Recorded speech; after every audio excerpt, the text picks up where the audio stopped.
Hello అందరికీ welcome back to our channel. Tomato rice అయితే సింపుల్గా ఇంట్లో ఈజీగా ప్రిపేర్ చేసుకోవచ్చండి. మార్నింగే హడావిడి లేకుండా రైస్ కర్రీ రెండు ప్రిపేర్ చేసే లోపే టైం అయిపోతుంది కదా.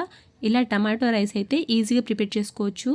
అది ఎలాగో ఇప్పుడైతే చూసేద్దాం. ఒక ప్యాన్ పెట్టేసి 2 స్పూన్స్ ఆయిల్ వేసుకొని అందులో గరం మసాలాలు వేసుకొని అందులోనే సన్నగా తురిమిన పచ్చిమిర్చి క్యారెట్ ముక్కల్ని వేసుకోవాలండి. కావాలంటే ఆనియన్ ముక్కల్ని కూడా వేసుకోవచ్చు. ఇలా బటర్ కూడా 2 స్పూన్స్ వేసుకొని మొత్తం ఫ్రై చేసుకోవాలి. మొత్తం ఫ్రై అయిన తర్వాత క్యాప్సికమ్ ముక్కల్ని అయితే ఇలా కట్ చేసుకొని, ఒక క్యాప్సికమ్ ఉంటే సరిపోతుంది, ఇలా వేసుకొని ఫ్రై చేసుకోవాలి. ఇదైతే 5 మినిట్స్ ఫ్రై చేసుకోవాలి మూత పెట్టేసి.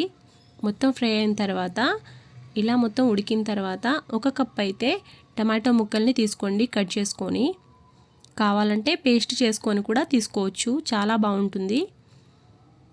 ఇలా ముక్కల్ని వేసుకున్న తర్వాత మొత్తం కలుపుకోవాలి. ఇందులోనే 1 స్పూన్ అల్లం పేస్ట్ వేసుకోవాలి. అల్లం పేస్ట్ కూడా వేసిన తర్వాత మొత్తం ఫ్రై చేసుకోవాలి.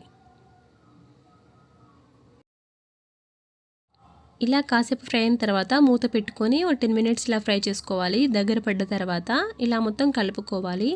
ఇందులోనే కొత్తిమీర వేసుకొని మొత్తం కలుపుకోవాలి ఒకసారి.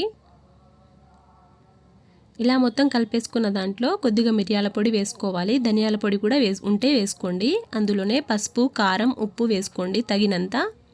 ఎంత కావాలో అంత కారం వేసుకోండి. ఇలా వేసుకున్న దాంట్లో కొబ్బరి పొడి వేసుకోవాలి. కొబ్బరి పొడి వేసుకున్న తర్వాత మొత్తం ఒకసారి కలుపుకోవాలి. ఇప్పుడు ఇందులో వాటర్ పోసుకోవాలి. వాటర్ ఎంత అంటే 1 కప్పు రైస్ ఉంటే 2 కప్స్ వాటర్ తీసుకోండి. అలా క్వాంటిటీని బట్టి నేను 2 కప్స్ రైస్ తీసుకున్నా, 4 కప్స్ అయితే వాటర్ పోసాను. ఇలా పోసిన తర్వాత మూత పెట్టుకొని 10 మినిట్స్ హై ఫ్లేమ్లో, 10 మినిట్స్ లో ఫ్లేమ్లో కుక్ చేసుకోవాలి. అంతే అండి. నా వీడియో కనుక మీకు నచ్చినట్లయితే సబ్స్క్రైబ్ చేసుకోండి, లైక్ చేయండి, షేర్ చేయండి, కామెంట్ చేయండి. Thanks for watching.